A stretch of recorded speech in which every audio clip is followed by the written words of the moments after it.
শোভা মহিলা বাংলা সমিতি আজকে মুর্শিদাবাদ থেকে আমাদের সংস্থা যে ডেভেলপ করার যে চিন্তাধারা, যিনি আমাকে প্রসেস দিয়েছিলেন, যে ভালো কি জিনিস আমি বুঝতাম না, সে আমাকে বুঝার শক্তি দিয়েছে বা সংস্থা তৈরি করে দিয়েছেন আমাদের লাল মোহাম্মদ বাবু। জোরে হাতে ওনার জন্য ওনাকে অসংখ্য ধন্যবাদ। এবং স্বাস্থ্যকে নিয়ে যে মানুষকে সচেতন, মানুষকে যে স্বাস্থ্যটা যে চিকিৎসার কাছে পৌঁছাতে পারছে না সাধারণ মানুষগুলো, সেটাকে নিয়ে যে আমাদের ডাক্তার তারিক হোসেন বাবু মহাশয় যে উনি বক্তব্য দিয়েছেন, ওনার জন্য জোরে হাততালি হোক।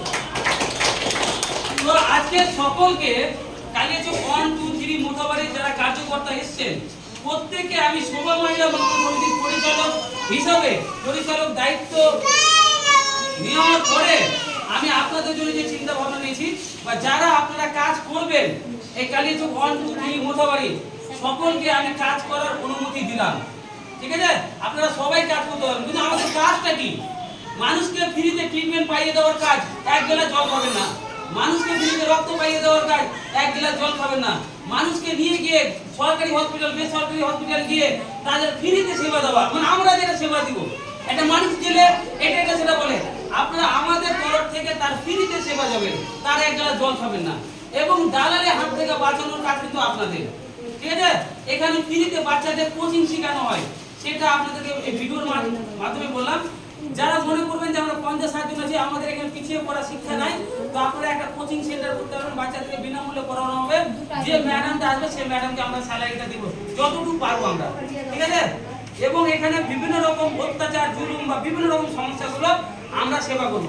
আপনারা প্রত্যেকটা গ্রামে গিয়ে সার্ভে করবেন এবং যারা এই ভিডিওটা দেখছেন সরকারি অধিকারী থেকে বা সরকারি দপ্তরে যারা আছেন বা রাজনীতি পলিটিক্যাল দপ্তরে যারা আছেন, যারা বৈশিষ্ট্য সমাজসেবী বিজনেসম্যান আছেন, আমাদের শোভা মহিলা বাংলা সমিতির কার্যকর্তা যদি আপনাদের গ্রাম অঞ্চল শহরে যায়, যথেষ্ট তাদের সম্মান দেবেন, তাদের ভালোবাসা দেবেন, তাদেরকে যথেষ্ট সেবা করার আপনারা করবেন। কারণ আপনার সেবার জন্য, আপনার গ্রামের উপকারের জন্য রোদ গরম সব লড়াই করে আপনার কাছে যাচ্ছে আপনাদের সেবা করার জন্য।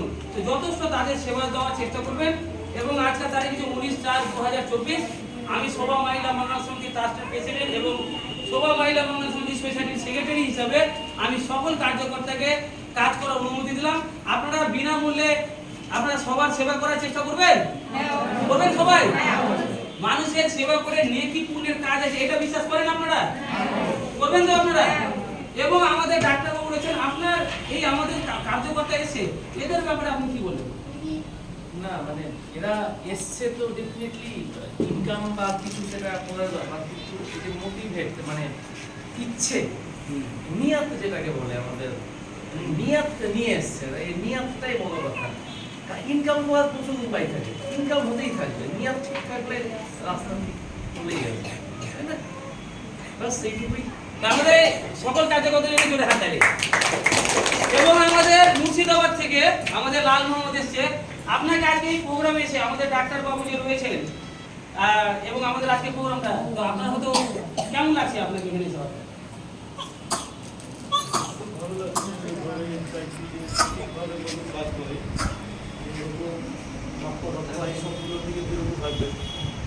যেটুকু কাজ হচ্ছে এনজিওর মাধ্যমে যেগুলো হয় সেগুলোই মানুষকে বলবেন, এর বাইরে কিছু বলার চেষ্টা করবেন না।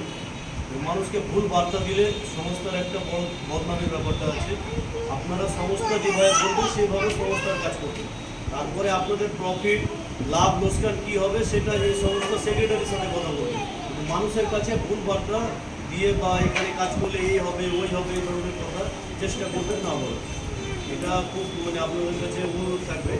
এনজিও মানে হচ্ছে মানুষের সেবা করা, সেবার মধ্য দিয়ে সংস্থার উপর দিয়ে আপনাদের ইনকামের কথা ভাববেন, কিন্তু মানুষের উপর দিয়ে ইনকামের কথা ভাববেন, এটা কিন্তু খেয়াল রাখবেন। মানে আপনাদের কাছে অনুরোধ রাখছে উনি যে আপনারা মানুষকে সঠিক পরামর্শ দিবেন, সঠিক পদ্ধতিতে বলবেন, মানে ভুল বার্তা দিবেন না, যেটা আপনাদেরও ক্ষতি হয় আর পরবর্তীকালে মানুষ সমাজ সেবা কাজ থেকে দূরে সরে যায়। মানে এই চিন্তা ভাবনায় কেউ রাখবেন না। ঠিক আছে, মানুষকে সমাজের যে নিয়মগুলো রয়েছে সেই নিয়মটাই বলার চেষ্টা করুন, তার বাইরে কোনো কথা বলবেন।